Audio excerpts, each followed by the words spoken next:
काफ़ी दिनों से एक खबर गर्दिश कर रही थी कि डॉक्टर उस्मान नामी बंदे का बेटा फैज़ान उस्मान जो लापता हो गया था, और डॉक्टर उस्मान ने बाकायदा तौर पे कहा था कि मेरे बच्चे को इस्टेब्लिशमेंट ने अगवा कर लिया है। तो और 2 माह बाद जो है ना वो फट पड़ा।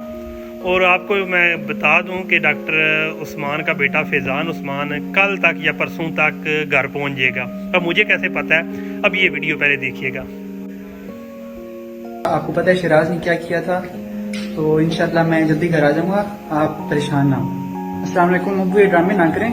आपको पता है मैं कहाँ हूँ, आपको पता है ये साले ने क्या किया था, आपको पता है शिराज ने क्या किया था, तो इंशाल्लाह मैं जल्दी घर आ जाऊंगा, आप परेशान ना हो। अब आपने ये वीडियो देख ली है, इससे अंदाज़ा लगा लें कि क्या वाकई जो है ये आला अफसरान वाकई जाहिल हैं या बेवकूफ़ हैं या अनपढ़ हैं, कि या ये हमें बेवकूफ़ समझते हैं।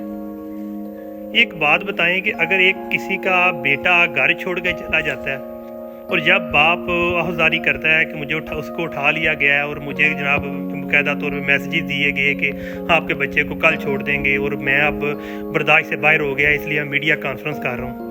अब बेटा कह रहा है कि आपको पता है शिराज ने मेरे साथ क्या किया है, फलां बंदे ने मेरे साथ क्या किया है अब्बा जी मैं जल्द घर आ जाऊँगा। अगर बेटे ने घर आना था तो वैसे भी आ सकता था, उसको बाप को बाकायदा तौर पे वीडियो मैसेज में क्या पैगाम देने की ज़रूरत थी।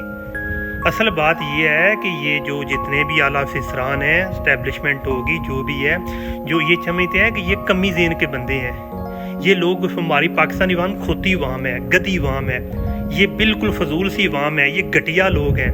इस वजह से जनाब ये लोग हम पे जुल्म कर रहे हैं। इन्हें पता है कि इनको समझ कोई नहीं है, लेकिन हर एक बंदा जी शुरू हो गया है, उसको पता है कि जनाब ये हमारे साथ पिछले 77 साल से क्या हो रहा था।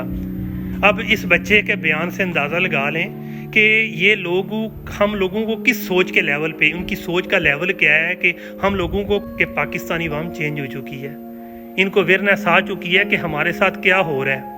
जिस तरह अब पंजाब का नवा हिस्सा एग्रीकल्चर फील्ड में जो कि 1/9 हिस्सा जो कि 50 लाख एकड़ के करीब बनती है, वो अब इन्हीं 2000-3000 जो आर्मी के ब्रिगेडियर जनरल मेजर रैंक के अफसरान में तकसीम की जाएगी। अगले 99 साल के लिए उसका ठेका 250 रुपये पर एकड़ होगा।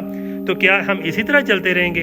क्या पूरा पाकिस्तान का नवा हिस्सा जो पहले इनके पास काफ़ी ज़मीन है, अब मज़ीद नवा हिस्सा पंजाब की एग्रीकल्चर फील्ड का इनके पास चला जाए, तो फिर पाकिस्तानी अवाम जो कि 30 करोड़ और 2000 यानी कि 30 करोड़ अवाम के पास जनाब पूरे पाकिस्तान के 7 हिस्से होंगे, और पहले ही एक हिस्सा ले चुके हैं, एक और हिस्सा लेके, और 2 से 3 हज़ार अफराद के पास पूरी पाकिस्तानी ज़मीन के 2% होंगे।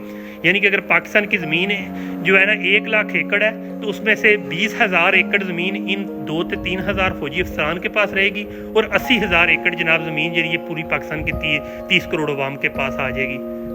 ये लोग हमें बेवकूफ़ समझते हैं, गधा समझते हैं, जाहिल समझते हैं, लेकिन हमने अब साबित करना है कि हम लोग, ये हमारा मुल्क है और हम लोग ही इसके पासबान हैं, हम लोग ही जनाब इसके मुहाफ़िज़ हैं। हम लोगों ने इसमें तब्दीली लानी है और हम लोग ही इसमें बदलाव लाएंगे, और हम अपनी मर्ज़ी के सियासतदान लाएंगे, और हम अपनी मर्ज़ी से इस मुल्क की मईशत को चलाएंगे।